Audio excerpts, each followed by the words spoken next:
Caridade segundo o livro dos Espíritos. Amar ao próximo como a si mesmo. Fazer pelos outros o que gostaríamos que nos fizessem por nós.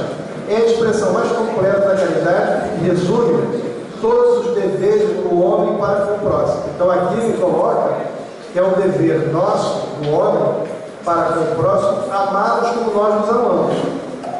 Então o primeiro exercício é de auto-amor. E a gente só vai se amar se a gente se conhecer. Né? Aí você diz assim, sabe lá Deus que eu vou conhecer de mim mesmo? Como é que eu vou me amar depois de me conhecer? Essa é uma outra questão. Até porque quando a gente começa a olhar o passado com olhos de culpa, não sobra muita coisa. Perfeito? Mas quero informar os senhores que o passado é imutável.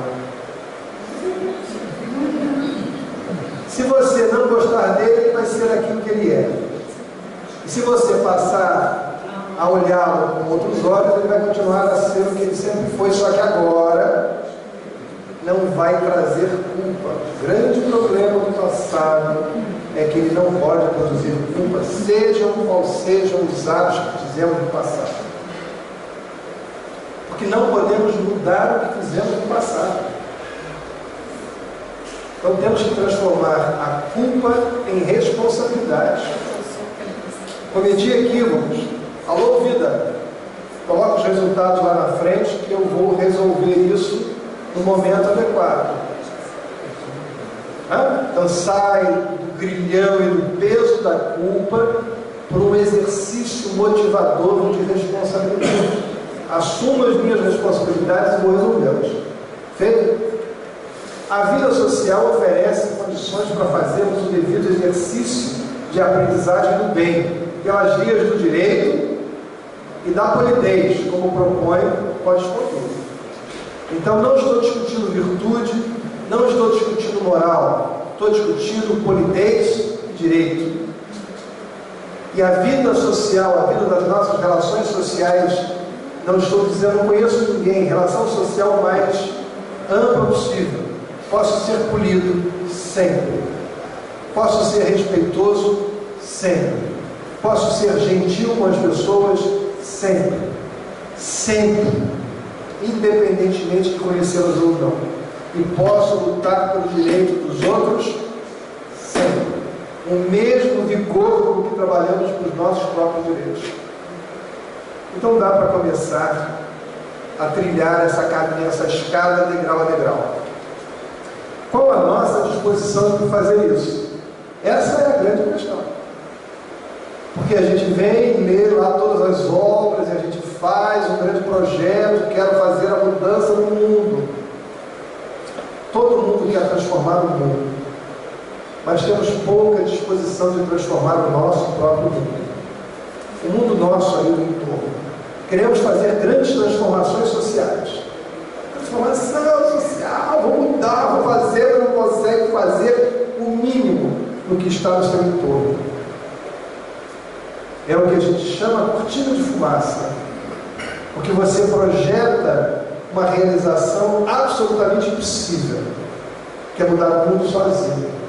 Quero mudar o mundo, quero mudar o mundo, quero mudar o mundo, quero fazer uma obra de caridade imensa, eu vou construir uma coisa para todas as crianças do mundo, um asilo para todos os velhinhos do mundo, vou construir um restaurante de graça para todo mundo que tem fome. Inatingível.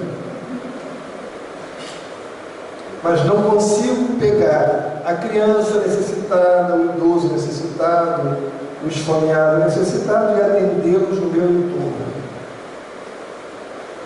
Vamos começar pelo entorno. É acessível, está no alcance das mãos, está no dia a dia. E aí eu chego lá. Tá?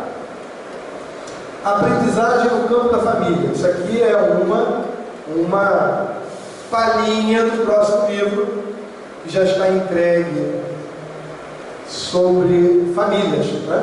O título é Famílias, Novos Arranjos e Velhas Buscas. Tá? Já está entregue, vou dar uma palhinha para vocês como é que a gente faz isso no campo da família. Na obra Amor Imbatível Amor, eu sempre usava esse, que é o que eu tenho. Aí um dia eu fui fazer um estudo, a pessoa disse assim, o livro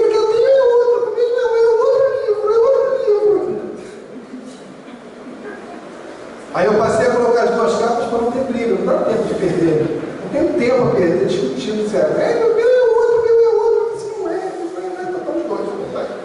Pronto, falei. Ai, gente, a vida é difícil. A vida do expositor é difícil, você não sabe o que é isso. A autora espiritual, Joana Adiante, vai indicar algumas áreas que atuam na relação do casal, propondo reflexão quanto à função aglutinadora de cada uma delas, frente a uma pequena, mas importante lista de obstáculos à vida equilibrada do casal. Certamente nem todos os dias da convivência matrimonial serão festivos. Isso o povo acha em casa, né? Ai, estou em casa, você tem um amor. O casamento vai ser que nem no tempo do namoro. O segredo é mantê-lo, aí sim, né? Mas naturalmente não será. Só será se a gente queimar muita energia para garantir que aquilo que nos cativou seja permanente nos outros dias. Mas se deixar no natural, não vai não. Mas isso ocorre em todos os campos do comportamento. Aquilo que hoje tem um grande sentido desperta prazer, amanhã provavelmente se tornará maçante e desagradável.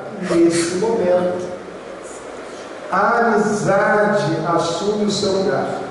Então ela está querendo dizer que é um momento da paixão, do envolvimento, e que com o tempo é absolutamente necessário que haja amizade entre os membros do casal, amenizando o conflito e proporcionando isso aqui, ó, companheirismo, que é o que vai marcar as relações lá na frente, depois de 30, 40, 50, 60 anos de casado. Né? O que fica, que marca, que suporta as relações, não do amor, não, dizendo as relações é o companheirismo. Em verdade, o que mantém o matrimônio não é o prazer sexual, que está na base da pirâmide, lembra? Sempre fugidio, mesmo quando inspirado pelo amor, mas a amizade que responde. Então ela está dizendo que há um momento que é de prazer, quando o corpo deixa, e há depois, quando o corpo não deixa mais isso, né? O que mantém a relação é a amizade, o companheirismo, que responde pelo intercâmbio emocional por intermédio do diálogo, do interesse nas realizações do outro, na convivência compensadora, na alegria de sentir-se útil e estimado. Então isso aqui é mais ou menos natural, é da natureza.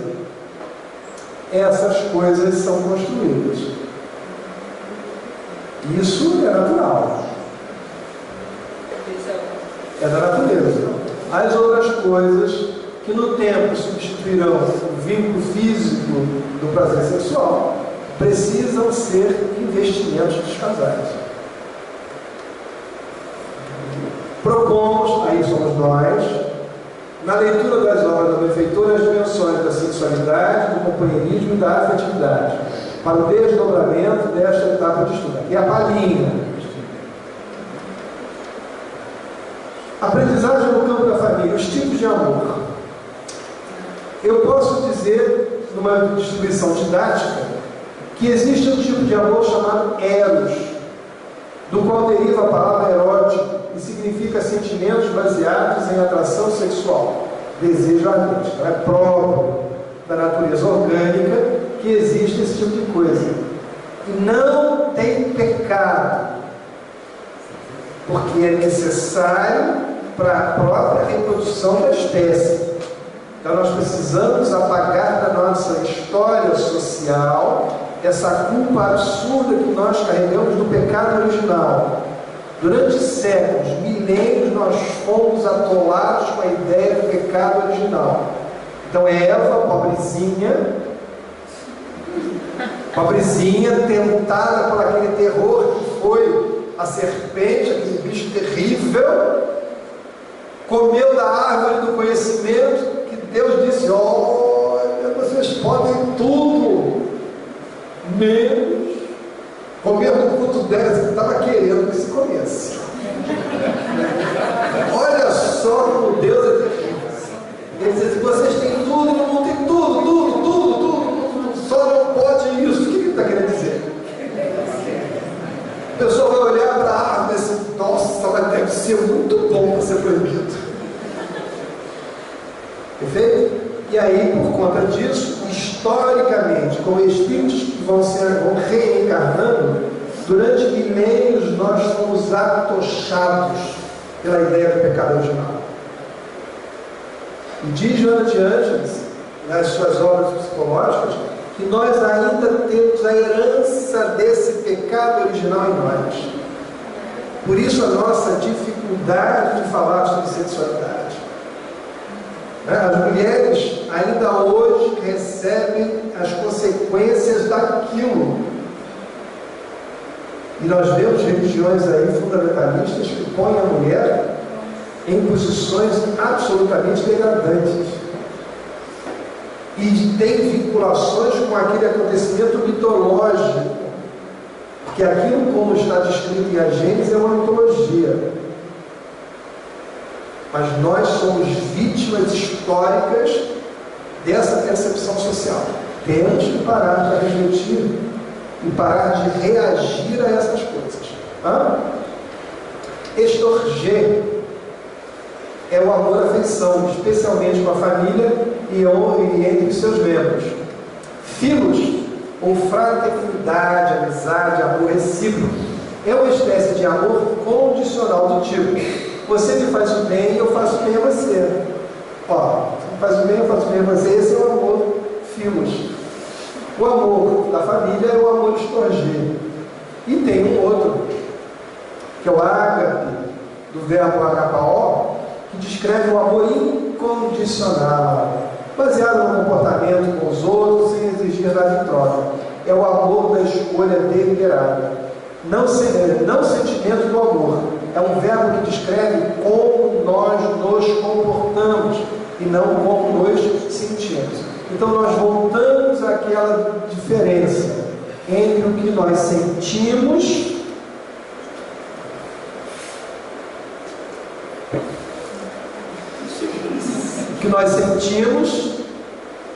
e como nós nos comportamos. O que nós podemos fazer de comportamento é decisão racional. Sai daqui, não consigo, elas não vai ter dificuldade nenhuma, gente. O povo faz elas aí, é uma coisa. Negócio assim, com a facilidade que você nem sabe, tem de tudo. Esse aqui é fácil. É só ligar o canal de passado aqui, vai na natureza e vai embora. Esses dois são mais difíceis. Mas o ágape, como nós nos comportamos, podemos nos comportar no exercício do amor. Você sente isso? Não. Não sinto. Mas eu me comporto como tal. É o exercício do amor ágape. Aquele outro que você mostrou na frente. Lá na frente. Eu começo o exercício. Você ama? Não. Se eu tivesse tempo, eu ia contar um caso de Valdo muito interessante. Mas como eu não tenho tempo, eu posso contar. Se eu tivesse tempo... Olha isso aí, não é proibido. Eu sou escravo do tempo. Sou escravo do tempo. Se eu tivesse tempo, eu ia contar um caso de Valdo, em que o espírito terrível que me perseguia, mas perseguia mesmo, daquele que ele está andando nas ruas de Salvador, assim, de repente uma pessoa chega e catapulta. Ele cai no chão assim, tomou um catiripapo sem saber porquê. Quando ele olha para a pessoa, o espírito sai da pessoa e diz assim: hoje eu consegui uma mão que me bateu. Um dia conseguirei uma que me vai matar. Olha que amor. Amor. E ele ia para a reunião mediúnica, conversava nada. Ele ia para a reunião mediúnica, conversava nada. Aí ele falava do amor, e o espírito maduro. Um dia, está de volta na mansão do caminho, liga o porteiro. Tio Vival, acho melhor o senhor vir aqui na portaria, na garagem, porque tem um negócio aqui que foi entregue para nós. Aí de volta, corre. Quando chega lá, o que é? Uma criança. Mais uma deixada na mansão naquele tempo, bastante tempo atrás. Aí pega a criança, vamos cuidar da criança. Pega a criança, leva, chama o médico, o diabo, olha lá, a coisa toda e tal. E começa a fazer, aparece o espírito dentro da mansão, aparece assim, o espírito. Aí o espírito chega assim: quem é? Aí ele fala: não sei. Entregaram agora, nós estamos cuidando. E já fizemos isso, e foi dizendo o espírito que estavam fazendo com ela. Mas você fez tudo isso sem saber quem é essa criança, de quem é? Eu falei assim, claro que fiz. É importante. É uma companheira que chega, se foi colocada aqui, merece de nós o nosso exercício, nosso amor. Mas você não conhece, eu não conheço. Mas você já ama? Não, ainda não, peraí. Chegou agora, mas eu não estou cuidando, mas vou amar. Aí o Espírito lhe disse assim, se eu pudesse contar esse caso, se eu tivesse tempo, eu contaria assim. Aí o Espírito disse assim, então você me conhece. Ele falou assim, por quê? Porque esta é a minha mãe. Esta é a minha mãe. Amava a criança, chegou naquela hora, mas estava no exercício do amor, porque ela faria parte da família da mansão. Então, não é esse amor pleno, mas ele precisa começar por alguma coisa. Precisa começar. Então, reflexões da veneranda Joana. Aí vou dividir aquelas três partes: sexualidade, companheirismo e afetividade. O sexo, portanto, a serviço da vida, é portador de saúde comportamental, que se expande na emoção e no psiquismo. Uma vida saudável sexualmente responde com sentimentos de alegria e bem-estar. Olha o que ela está colocando aqui, saudável, não é uma vida sexual, é saudável sexualmente, ampliando as áreas dos relacionamentos sociais e idealísticos em que se encontram as criaturas. Tem um espaço aqui, seja através dos relacionamentos saudáveis ou ocorra mediante a abstinência consciente e tranquila, sem traumas, nem imposições de qualquer natureza conflitiva, o sexo é portador de mensagem vigorosa de paz e alegria, completamente diferente do que a gente ouve por aí nos meios religiosos. Então, ela vai dizer, sexo e saúde são termos da mesma equação da vida. Quando isso é feito saudável, ou quando você tem uma abstinência, não dá para ler aqui, gente? Consciente e tranquila, sem posições. Então, a abstinência é possível? É, mas não aquela abstinência que queima por dentro, ou porque te obrigam a fazer aquilo. São coisas diferentes. Aliás, o Livro dos Espíritos tem questões tratando desse tipo de assunto. Né? Então, sexo e saúde são termos da mesma equação da vida, quando feito saudavelmente. Aprendizagem do companheirismo. Joana organizará esta possível trajetória que ela descreve. Quando o amor real suplantar os interesses imediatos do sexo, então há interesses que são imediatos do sexo, e a necessidade do companheirismo e da ternura sobrepujar as inquietações do desejo, então ela está querendo dizer o seguinte, que há uma necessidade do desejo imediato, interesse imediato do sexo. Quando esse interesse começa a decair e nós cuidamos do companheirismo e da ternura, o matrimônio se transformará numa união ideal de corpos e de almas ao serviço da vida. Então ela não está negando isto, não nega, porque é próprio. Então a gente precisa passar a olhar esse tema com a importância que ele tem. Mas o problema é que ele é uma curva decadente no tempo. Se é uma curva decadente no tempo, quando ele deixa de cumprir algumas funções, outras coisas precisam estar já preparadas para um novo momento dos casais, que ela chama de companheirismo e de ternura. Está claro isso?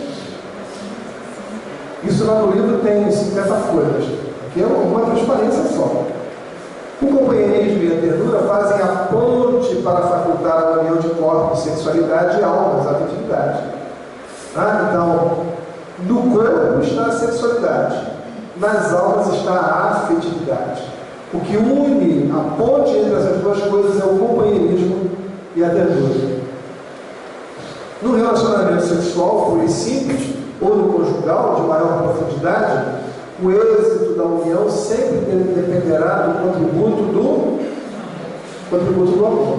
Passadas as sensações iniciais da intimidade, surgem os desafios da convivência, que irá exigir tolerância de ambos os parceiros interessados pela preservação da própria identidade, mas atraídos um pelo outro. Então, de novo, a gente está discutindo como fazer. Então, como fazer? A primeira etapa é física, a última etapa é da afetividade, é das almas. Como é que eu saio de uma e chego na outra? Essa é a nossa tônica do dia. Como eu crio processos de aprendizagem? Então eu saio do erotismo, da situação erótica, natural, espontânea, e vou construir pontes de companheirismo e ternura, para que isso me leve a um momento onde só vai haver, cadê o outro? Almas, afetividade. Não adianta imaginar que eu vou chegar ao final da vida com relações afetivas aprimoradas se eu não as construir ao longo do tempo. Só colhe quem semeia. E isso exige de nós uma série de aprendizados relacionais, porque nenhum de nós foi preparado para casar. Nenhum de nós foi preparado para casar. Casamento chega. E aí nós começamos a aprender sobre as relações no momento em que construímos as próprias relações. Feito? A terceira etapa é a etapa da afetividade. A benfeitora trata da afetividade em diversos pontos de sua vasta produção. Destacamos para os fins que necessitamos dois momentos. A afetividade é a mensagem do amor de Deus, estimulando as vidas ao crescimento e à sublimação. A afetividade é um passo avançado no processo dos relacionamentos. É um passo avançado no processo dos relacionamentos. Então, o relacionamento é um processo. Quem está lá na frente? A afetividade.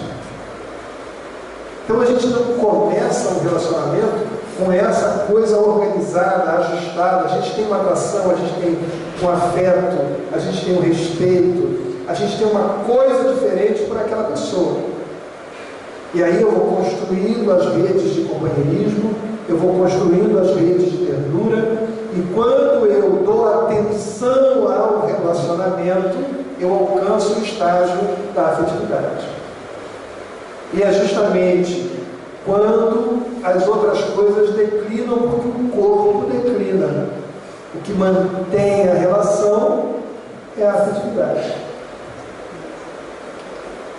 Todo relacionamento conjugal ou compromisso emocional com o parceiro afetivo é o que está aqui? Investimento emocional, correndo o risco de não se coroar a satisfação que se espera aferir. É um investimento. Então, quando eu olho para o meu parceiro, para a minha parceira, eu tenho que olhar que ela é meu parceiro emotivo também. Tem muito casal que mede o seu crescimento pelo patrimônio que compra.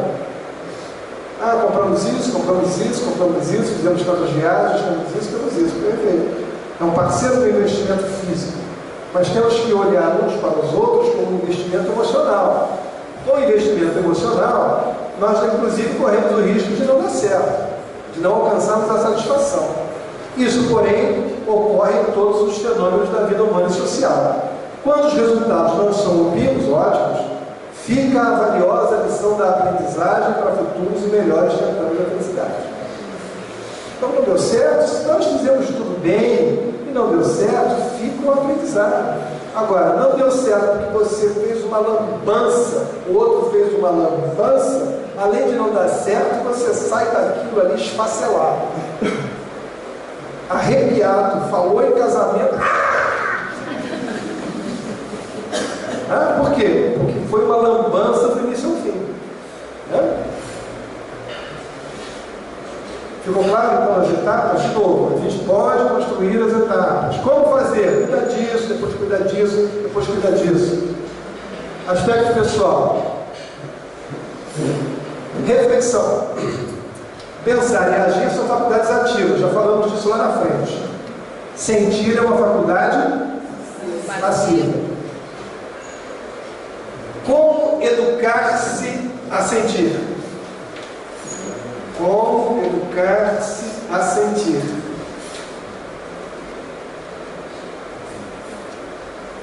Se esse negócio aqui é passivo, que Jesus não disse assim, seja bom, e a gente passa a ser bom. Ame ao seu próximo como a si mesmo, é processo. Processo. Tudo no Evangelho é processo, não é transformação imediata. Aí vem. Como alguém aprende a ser bom? Nossa, tem uns 13 anos de português, aí você não tem a noite. Pelo amor de Deus, hein? Nossa Senhora. Uma boa saída é aprender a ser um homem que faz o bem, até que seja um homem bom. Tem diferença? Fazer o bem qualquer um pode fazer. Às vezes até um paradoxo, porque a pessoa não é boa, é má, mas ela faz o bem a alguns, porque ela não é má com todos. Ela não é má com todos. Ela é má aqui, mas ela faz o bem ali. Não é um joguinho de faz de conta, nem é um jogo de poliana moça. Perfeito? Então existem pessoas que são brutas, existem pessoas que são más. São dois conceitos diferentes. Então uma pessoa pode ser, ela manifesta um determinado comportamento emocional com um grupo, com uma situação, com uma circunstância. Porque aquela é a área da sua fragilidade ou do seu passado. Não sabemos o que faz com que ela seja assim.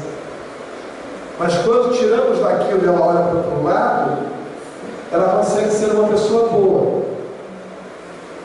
Então, mesmo que não sejamos bons, podemos viver sob a disciplina do bem. Essa é a máxima da minha vida, a máxima número 1, eu tenho algumas. A outra é, quanto menos eu pergunto, mais eu acerto. Só calado, quanto menos eu pergunto, mais eu acerto. Eu não tenho nada. Mas as pessoas continuam falando, mesmo que eu não pergunto. Né? E tem uma outra que eu me socorro muito, que diz assim, quanto mais eu estudo, menos eu entendo.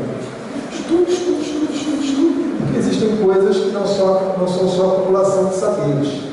Existem coisas que são correlações de saberes. É a aplicação do saber na vida, é a sabedoria. Existem coisas que não são próprias do conhecimento, mas sim o que você consegue viver depois que aprende. Então eu estou esperando depois. Estou esperando chegar à sabedoria. Então, quanto mais eu estudo, estou estudando, eu consigo entender isso. Feito? Então, vamos lá. Vamos à última etapa da escada. Como ser um homem bom? Como fazer o bem? Como? De novo, como? Para a gente entrar no mundo real. Momentos de Decisão é um livro do Espírito Marco Cristo. E ele dá sempre mensagens muito objetivas, faz propostas muito concretas.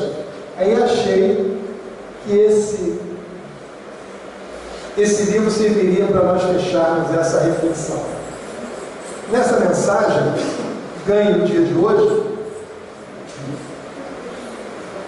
ele vai comentar por vós não sabeis o que sucederá amanhã.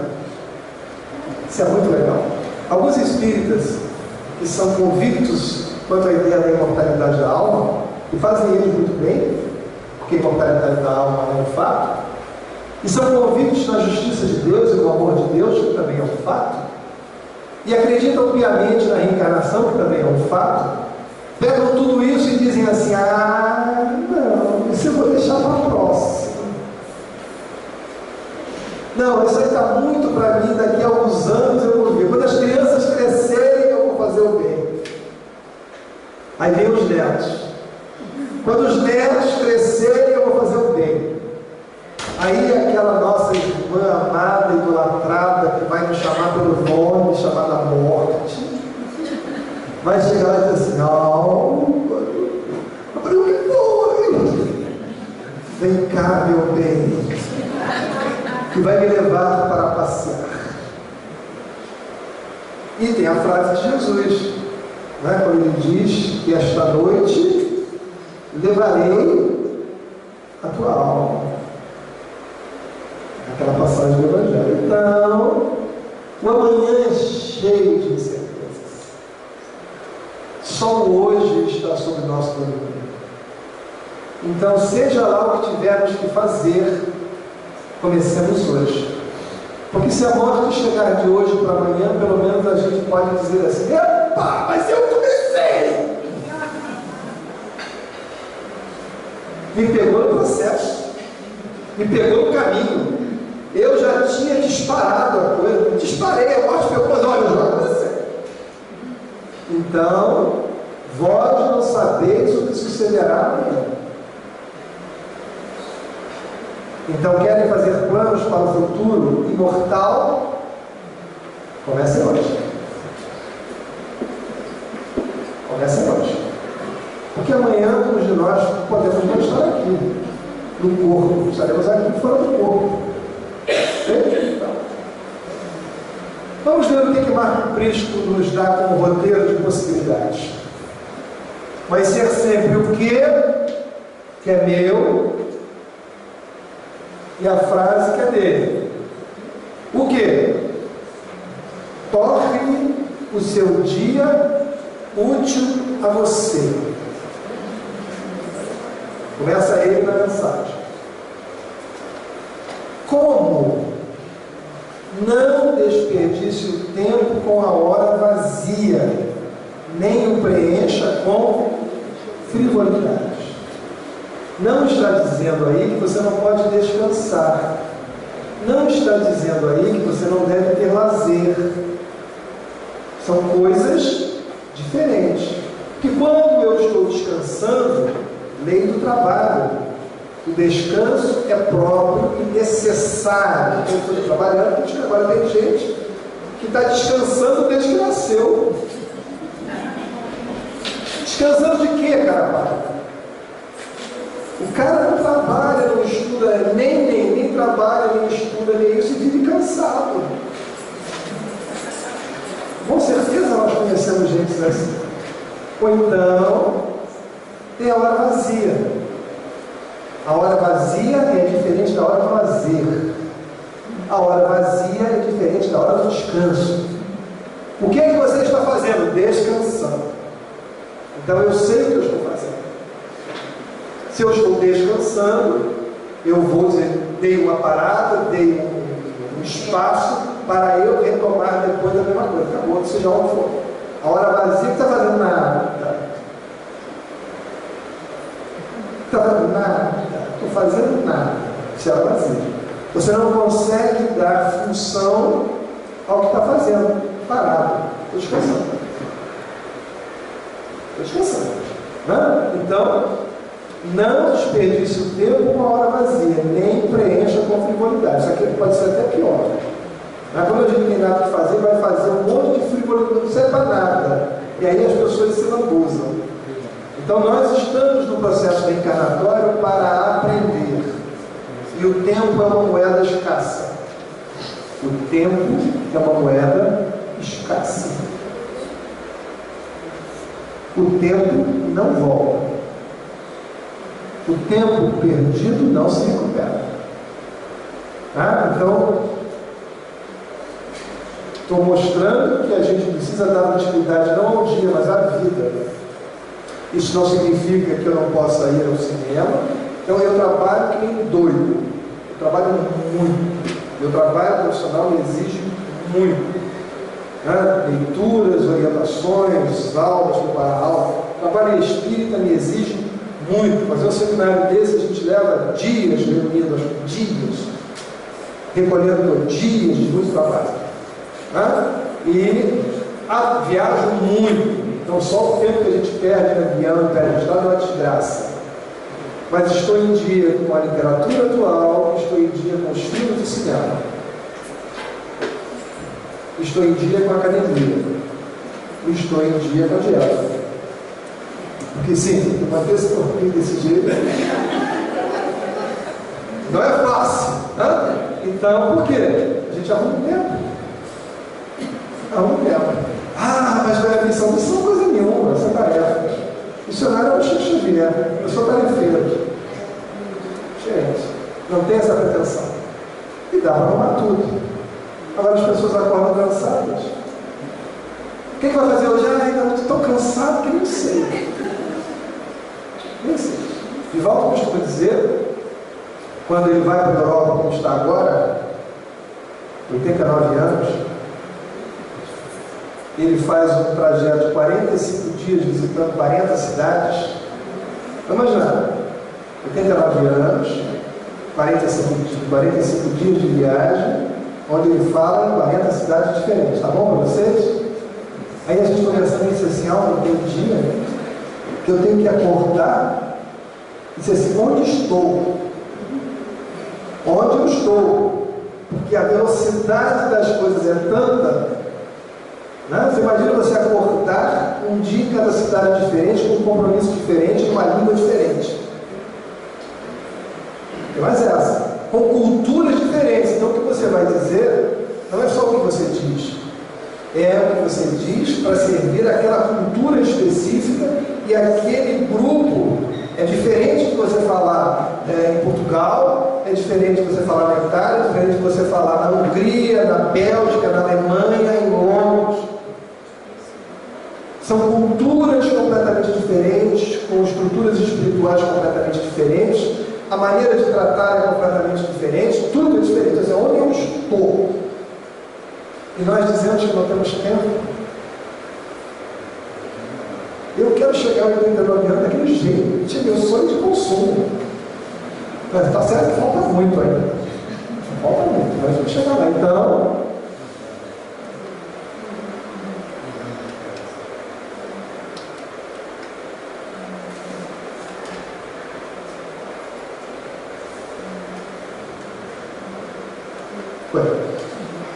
vamos lá, vamos na segunda. O que é meu? Todo dia é oportunidade de assumir. Não dá para ler, gente? Todo dia é dia de assumir compromissos. Então você diz assim, eu estou aqui, eu faço isso há 30 anos. E não quer mudar. Acha que está muito bem. O que você ganha fazendo a mesma coisa há 30 anos? O que você ganha fazendo a mesma coisa há 30 anos? Sem nenhum ar de mudança. Sim, porque a gente não vem para a casa espírita só achando que vai ensinar para os outros. Cada vez que a gente fala, a gente exercita o conhecimento em si mesmo. Então, temos que procurar oportunidades novas, porque novos compromissos são novos aprendizados. Aí, a gente vai em algumas casas espíritas e tem o seguinte problema: eles têm 10 grupos de estudo sistematizado. Em vários anos. Aí termina o grupo de estudo sistematizado, e o tema da minha eleição para trabalhar no movimento espírita é movimento espírita. Eu até faço estudos desse tipo, mas o que me consome o tempo, o que me consome a inteligência, o que me faz pesquisar mais é a organização do movimento espírita em si mesmo. Suas relações de poder, sua maneira de organizar-se, as limitações da emoção que dificultam a divulgação, a formação do médium, a eleição do presidente, a formação dos conselhos e seus problemas. Aí a gente vai na casa dessa e a pessoa diz assim, tem problemas. Eu falei, você tem 10 grupos de estudo sistematizado que tem problemas? Ele falou, tenho. Eu falei, já sei. Nenhum deles tinha saído do estudo sistematizado para ir para outras reuniões. Então acaba aos 3 anos, aí eles arranjam mais um, que é o estudo avançado, mais um ano. Aí terminou o estudo avançado, eu disse assim, o que a gente vai fazer? Vamos dissolver o grupo e fazer desse grupo trabalhador nada. A gente quer ficar junto. Fechou. Aí a pergunta é, para que serve o estudo sistematizado? Para quem chega no primeiro ano, é para aprender. Para quem chega ao último, é para servir. Aí a pessoa passou 3 anos, mais 2 do estudo avançado, e não consegue sair do próprio grupo, das entranhas do grupo social que eles construíram. E vai querer me dizer que o conhecimento espírita serviu para alguma coisa na emoção? Vai querer me dizer isso? Porque alguém que estuda no estudo sistematizado 5 anos e se nega a sair de uma posição passiva de estudante para uma situação ativa de colaborador da casa, é sinal que alguma coisa nesses 3, 4, 5 anos não está funcionando na emoção. Ah, mas ele sabe tudo de reencarnação. Ah, ótimo, que coisa boa, né? Ah, ele sabe tudo do Evangelho. Pô, estou emocionado. Mas eu quero saber quando o conceito de reencarnação, de justiça divina, de mortalidade, de mediunidade, do Evangelho, das leis morais, vão vazar pelas mãos no atendimento ao próximo. Porque é para isso que serve o conhecimento espírita. Primeiro, para se autoconhecer. Joga a luz para dentro. É assim, joguei a luz para dentro. Qual é o meu foco? Meu foco é o outro. E as casas espíritas têm problemas gravíssimos quando os grupos se cristalizam em si mesmos. Porque perderam o foco, o motivo da existência do grupo de estudo, que não é o estudo por si mesmo. Pior ainda, quando você tem grupos de estudos mediúnicos, educação da mediunidade, socorro espiritual, reuniões de obsessão e níveis de experiência diferentes. E aí você tem um grupo de educação mediúnica, gente para entrar na educação mediúnica, e você precisa promover os médios já mais exercitados, com alguma competência, para um grupo mais ativo para abrir vaga. Aí o outro grupo que vai receber, não podemos receber outro médio. 2? Nossa, isso não é possível. Aí vem a perguntar, né? Por que não é possível? Porque o nosso grupo está tão homogêneo, nosso grupo está tão inteirado, nosso grupo se ama tanto, que nós não podemos abrir-nos para amar mais pessoas. Gostaram da minha representação? Eu adoro fazer isso. Porque fica doce, mas as pessoas entendem a mensagem. É bom que não me tenha como coordenador nesse grupo. Vou dar casa, porque eu vou dizer para eles assim: ei, ô Carapaz, perdeu o rumo? Perdeu o rumo? Acha que o grupo é seu? Um grupo mediúnico não nos pertence. Um grupo mediúnico é só a manifestação física de uma grande equipe que envolve os espíritos. Então, ter um grupo homogêneo não é mais nada menos do que a nossa obrigação como grupo social. Você não vai se imaginar um grupo mediúnico que o povo fique se estapeando. Agora, se são processos de aprendizado e o companheiro precisa vir para outros entrar, não, mas está tão bom com esse grupinho pequeno, nós nos amamos. É o egoísmo travestido de amor. É o egoísmo travestido de amor. Não, esse é o nosso grupo. Não abro mão dele para nada, porque vai botar outra pessoa que eu não goste. É mais ou menos isso que está nas entrelinhas. Aí os grupos fazem 10, nas casas 10 grupos de estudo sistematizado e tem problemas. Tem 10 grupos de reunião mediúnica e tem problemas. E não é com a mediunidade, é com a emoção das pessoas que não são trabalhadas. Porque todo mundo acha que basta conhecer o espiritismo e os problemas estarão resolvidos. Porque não pegam o conhecimento e não jogam no campo da emoção, para fazer com que o conhecimento ilumine a nossa emoção. Porque se o conhecimento não nos serve para isso, vai simplesmente servir para a gente ser papagaio, e a gente vai ficar reproduzindo as 1019 perguntas do Livro dos Espíritos. O que? responsabilidades, novos compromissos. Como? O que? Como? Rompa as amarras com o homem negativo e renove-se para o amanhã abençoado. Por que a gente tem medo de compromissos novos? Porque a gente tem medo de errar. Então, quando a gente consegue fazer alguma coisa que deu mais ou menos certo, a gente agarra naquele negócio e não larga. Porque o que vai acontecer se eu errar? O que eles vão dizer de mim se eu errar? É outra coisa, né? Outra coisa muito legal. O que eles vão dizer de mim se eu errar? Sabe por quê? Fica assim? Porque a gente não tem nos encarnados, os companheiros que estão do lado, o mesmo amor transformador, um amor que vaza, um amor espetacular, um amor de virtude que a gente tem para os espíritos na mesa mediúnica de desobsessão.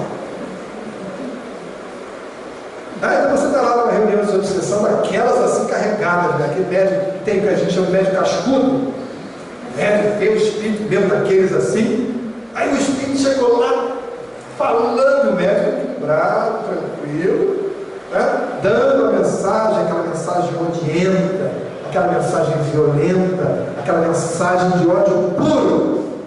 Aí vem o esclarecedor, meu irmão.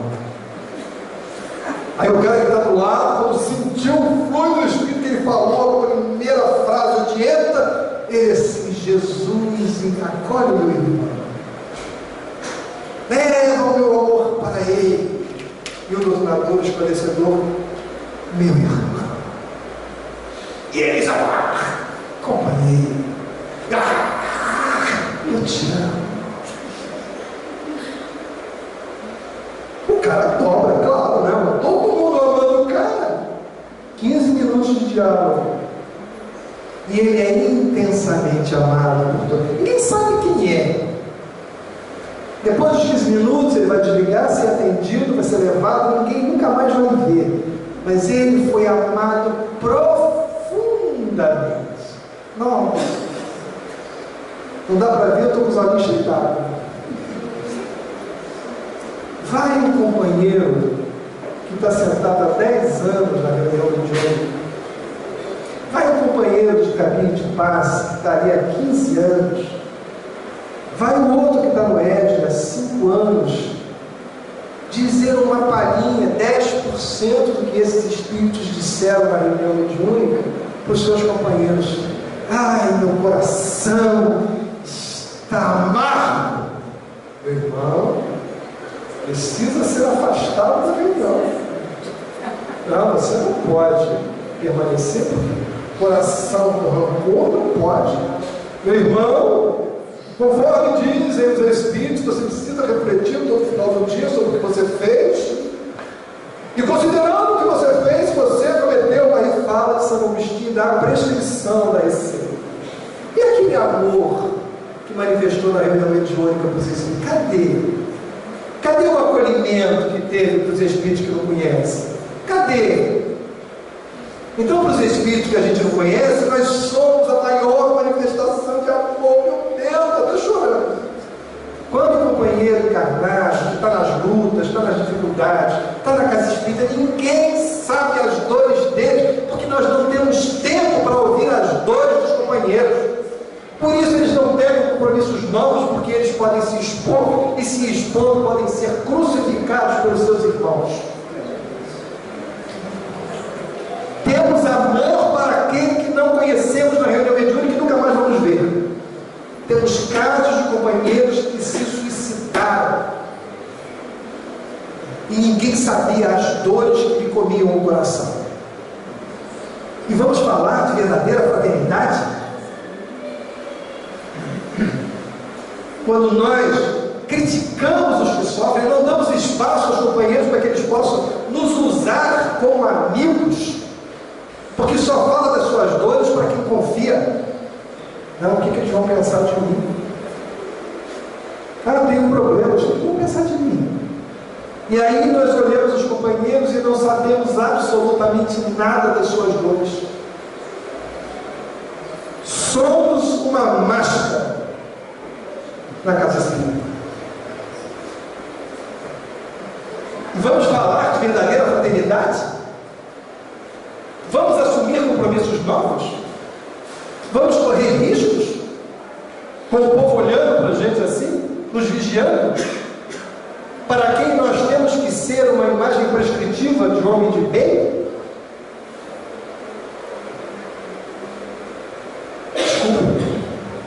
Desculpe. O quê? Use o seu dia tornando-o importante para você. Como? As grandes empresas devem começar nas pequenas realizações. Porquanto quem não é capaz de servir, não é digno de dirigir. Então todo mundo quer ser dirigente. Quero dirigir então. Quer ser dirigente da reunião mediúnica. Mas não quer passar pelo processo de educação da mediunidade. O cara quer ser psicógrafo para lançar livro. Minha missão é lançar livro. Eu quero lançar livro. Tudo bem. Então você vai fazer o seguinte. Treinamento de 3 horas de psicografia 2 vezes por semana. Durante 10 anos, talvez. 10 anos? 2 vezes por semana? Não. Muito difícil. Eu quero ser logo médico, que nem Chico Xavier. Todo mundo quer ser médico, que nem Chico Xavier. Mas ninguém quer ter a vida de Chico Xavier que o fez médico. Nem quer estudar o tempo que tem que estudar. Pois é. Vai ter o Emmanuel na cola, respirando assim, 24 horas por dia, assim, ó. Chico, que história é essa, Chico? Chico, que história? Eu quero ser de volta para o branco, eu quero falar. Eu quero mover as multidões. Vai estudar como Divaldo estuda. Ou vocês acham que aquilo sai da mediunidade? Muita coisa é da mediunidade, mas a mediunidade organiza o conhecimento que está na cabeça. Diferente. Aí você imagina ele ter que estudar aquilo tudo que ele fala. Vai ter uma benfeitora Joana de Ângeles aqui, vigiando e vai. Levando as crianças para a praia, em Salvador, aqueles ônibus, tal de bota a bermuda. Aí ele disse assim: onde o senhor vai? A senhora não sabe? As crianças vão à praia, nós conseguimos os ônibus, vamos levá-las à praia em Salvador. Que coisa boa!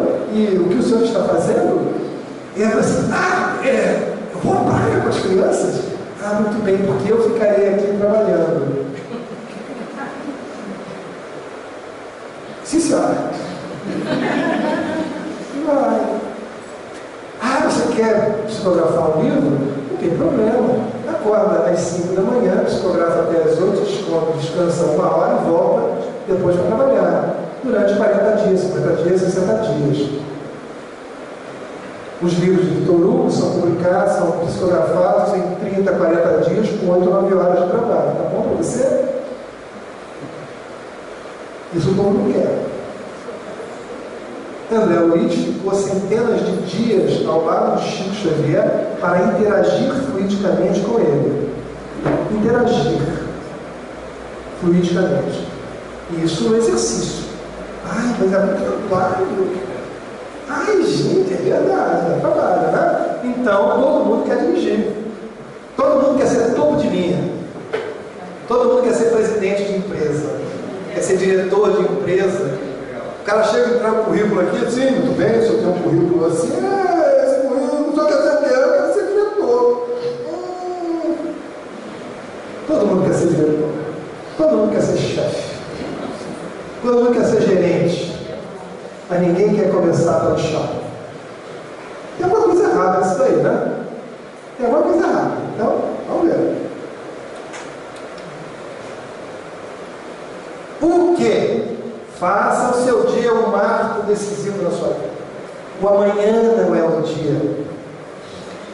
O dia é hoje.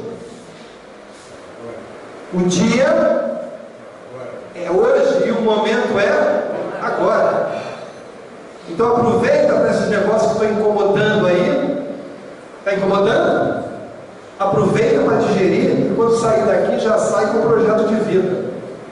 Que não comece amanhã, que toda dieta começa na segunda-feira, sempre na próxima. Não é assim? Toda segunda-feira. Não, mas não era hoje não, é na próxima. Como? Qualquer tarefa, realize-a de maneira correta, fixando-a indelevelmente nas suas recordações felizes. Faça você o que fizer, faça bem feito.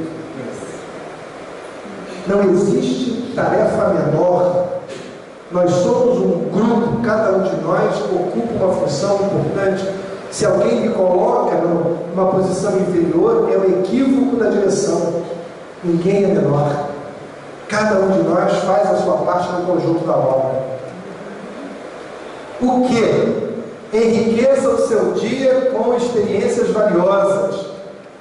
Um amigo novo, um adversário com quem você reconcilie, uma atitude tolerante, uma aquisição intelectual, a reparação de um erro são conquistas inestimáveis que você não pode postergar. Cada dia uma vitória. Eu lembro quando eu trabalhava em gestão pública, eu sempre dizia aos colegas o seguinte: o dia de hoje não pode ser igual ao de ontem. Se formos chamados pela sociedade para dizer o que fizemos hoje, temos que dizer que havia antes um problema ou uma circunstância que nós hoje avançamos no homem. Então criem seus indicadores, porque eu vou lhes perguntar no seu setor o que hoje foi diferente de ontem. Porque senão, faz como a gente tem em educação. Nenhum problema em educação hoje é diferente do que havia 30 anos atrás. Não há nenhum problema novo em educação nas últimas décadas. Ele pode ter tomado uma cor diferente, está com outro nome, mas essencialmente os problemas que nós temos hoje em educação são os mesmos de 30 anos. O que significa que nós todos temos muita dificuldade de identificar problemas e solucioná-los, de forma que eles não voltem, ou que a gente tenha aquele passo seguro que você não volta. Não há problema novo em educação. Estou falando isso porque é a área em que eu trabalho. Não há problema novo em educação nos últimos 30 anos, e nós não fomos competentes nem capazes de superá-los de forma definitiva. Nem o analfabetismo, nem o analfabetismo funcional, nem o analfabetismo estrutural, nem a desigualdade curricular, nem a falta de oportunidade. Botamos todos na escola. Não conseguimos tirá-los da escola faz muito tempo com o conhecimento. Então, vamos marcar as nossas vidas. Se eu não tenho um projeto, não sou capaz de dizer o que eu consegui naquele dia. Acorda de manhã, vamos ver o que temos para hoje. Não dá certo. O quê? O quê? Poupe o dia de amanhã aos remorsos que nascem no dia de hoje. Caraca, essa é forte. Poupe o dia de amanhã. Poupe o dia de amanhã aos remorsos que nascem no dia de hoje. Em face de seus erros, reconheça a necessidade de reparar sobre qualquer forma o quanto antes. Quando eu faço isso, amanhã eu tenho remorso. Errei. O que eu faço para reparar? Meu Deus, eu errei, vou me enterrar em casa, meu Deus, eu vou morrer. Errou. Só erra quem tenta. Quem não tenta, não erra. Os covardes erram muito menos, porque fazem pouco. Os que não estudam e não refletem erram muito mais, porque agem assodadamente, sem reflexão e sem conhecimento. Então nós nos preparamos, nós nos aprimoramos, nós aprendemos, nós avaliamos as possibilidades, tivemos a coragem de fazer e deu errado, fizemos o que era possível. Então assume que errou e dá o próximo passo. Aliás, o próximo passo, depois que assumiu que errou, é o segundo. O primeiro é assumir o erro. E só as pessoas muito maduras fazem isso. Olha, errei por causa disso, por causa disso, por causa disso, por causa disso. Esse erro eu não cometo mais. Vou cometer erros novos, não os erros antigos. Vou errar erros novos. Feito? O quê? O seu dia poderá ser um benfeitor ou um severo cobrador. Eita! Viva cada dia como se fosse o último dia da sua vida na terra.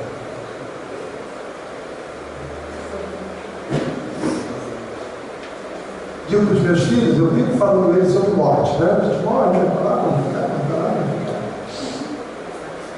E aí ele disse assim, pai, a pastinha está lá. Eu falei, a pastinha está lá. O que é a pastinha? É tudo arrumado. Se eu morrer hoje, não há nenhum assunto não resolvido. Nenhum. Nada. O patrimônio está em dia, as receitas estão em dia, as contas estão em dia, minha vontade está declarada, o que eu quero está bem falado. E aí, como é que vai ser? Vai ser assim, vai ser assim, você quer isso, você quer isso, você quer isso, você quer... Então eu vou ser cremado. Mas pai, a gente ainda não resolveu aquele assunto. Falei, que assunto? Não precisa de 72 horas, espírito é um negócio assim, né? Não precisa de 72 horas para o desprendimento completo do espírito na cremação. Eu falei, minha filha, isso é um assunto que eu vou resolver comigo mesmo. É até uma boa motivação. Ou eu me preparo para sair antes, ou então vou ficar de rabo quente. É porque ficar preso no corpo é uma possibilidade, mas eu não jogo com essa possibilidade. Eu não jogo, eu vou ser cremado, ponto. E no tempo que der lá no crematório, ninguém vai brigar porque tem que ser mais tempo, é o tempo. As consequências eu suporto, é um problema meu comigo mesmo, eu que me vire. Aí eu digo assim, pai, o que a gente faz com as cinzas? Eu não acredito nisso. Por quê, meu filho? Não, porque fulano de tal pediu para jogar as suas cinzas no mar. O homem, vai no vaso, joga da descarga, pelo amor de Deus. Porque eu não estou mais lá, aquilo já não sou mais eu. É verdade, meu pai, eu falei, na descarga acabou o problema. Então, a gente tem que exercitar isso todos os dias. A gente, na brincadeira, eles sabem exatamente o que vai acontecer. E eu lido dessa forma, não há nada que esteja em aberto. Nada. Então, se a morte chegar assim, vamos, eu falei assim, é para já. Estou de malas prontas. Já, sem problema nenhum. Mas é um exercício. É um exercício. Tem que fazer o exercício. Então, os adversários a gente vai atenuando, os problemas mal resolvidos a gente vai tentando diminuir, porque também partir para o outro lado, deixando uma penca de adversários, uma penca de emoções mal resolvidas, não dá certo. Se o outro não lhe perdoa, o problema é dele. Você tem que ter feito a sua parte. O outro não perdoa, esse é o problema dele. Eu fui, procurei, tentei ajustar, tentei fazer. Se ele não quer, não posso fazer nada. Eu fui lá, arrependimento, expiação, reparação. Então a gente cumpre as etapas para resolver os problemas com os outros. E os outros não querem, o problema é dele. Eu fiz a minha parte. Então, conclua o seu dia com a claridade da oração. Então a gente ora muito pouco. A gente ora na hora que o aperto aparece. Ai, meu Deus, apertou! Surgiu um carocinho aqui, meu Deus, Senhor, um carocinho, Senhor, um carocinho, eu prometo que eu faço isso, eu vou ser bom, Senhor, eu vou fazer isso. O Senhor lembra aquilo que eu prometi há 10 anos atrás? Eu vou fazer, Senhor, eu vou fazer. Os olhos também. Caiu o primeiro poste, ai, Senhor, eu vou ficar careca. Senhor, eu prometo, Senhor, que se eu não ficar careca, eu vou fazer aquilo, eu vou fazer aquilo. Aí começa a distrair, como se essas coisas fossem boas para o Senhor. E não é. E não. Então a gente precisa orar mais. A oração precisa ser uma coisa constante. Mas não só aquela oração de que a gente Senhor, Aí faz um discurso para Deus. A benfeitora Joana de Ângeles diz que arar é orar. Arar, o trabalho dignificante, é também uma oração.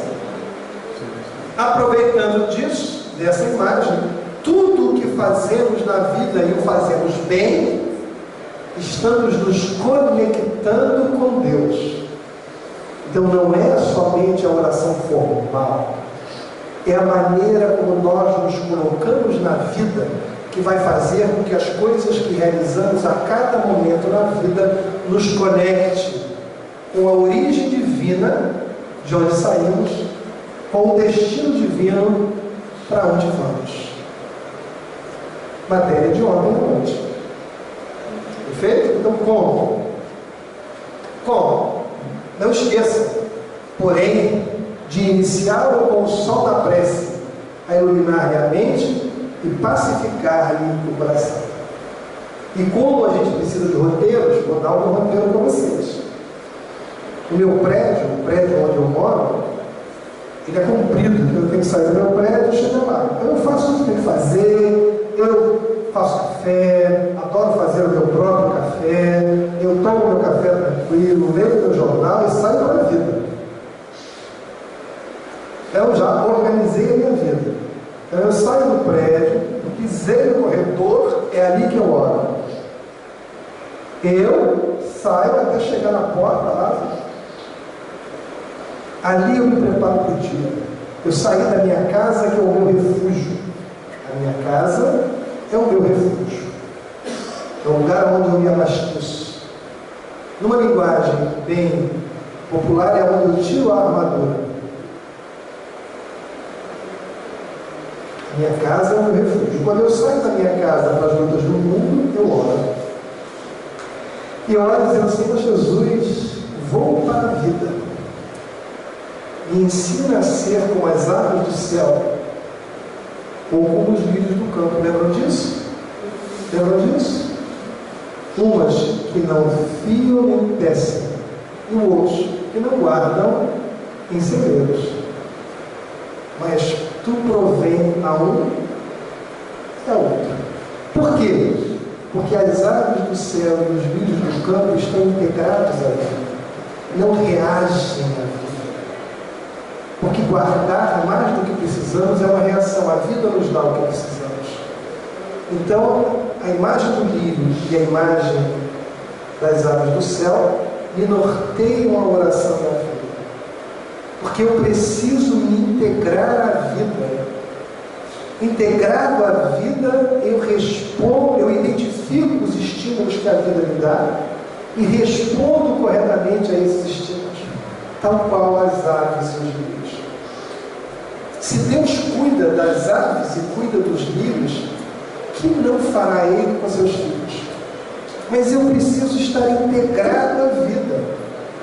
Eu preciso estar aberto à vida. Então a minha oração que começa o dia é dizendo: ensina-me a ser tal qual os lírios do campo e as aves do céu, que não fiam, nem tecem, nem guardam em celeiros. Que eu identifique nesse dia as oportunidades que a misericórdia divina me ensina e possa responder de acordo com os meus conhecimentos. Lembra? Então eu respondo. Porque os desafios serão grandes se os meus conhecimentos forem grandes. É para isso que eu me preparo, para as grandes lutas. O bom capitão de navio é formado quando o navio vai para o mar, e não quando ele fica preso no porto. O marinheiro se forma no mar revolto. É lá que ele faz tudo que aprendeu e volta. Então eu oro. E oro, no momento, me ajude a lembrar dos meus compromissos nessa encarnação. Porque o tumulto do dia a dia nem sempre nos permite a lembrança inconsciente dos nossos compromissos. Então eu falo a primeira e a segunda coisa que eu peço todos os dias: me ajuda a rememorar o meu compromisso nesta vida contigo. E quando eu chego no portão, eu digo assim: estou na vida, pode mandar. Eu estou na vida. E armado para o bom combate. Nossas referências, nosso muito obrigado.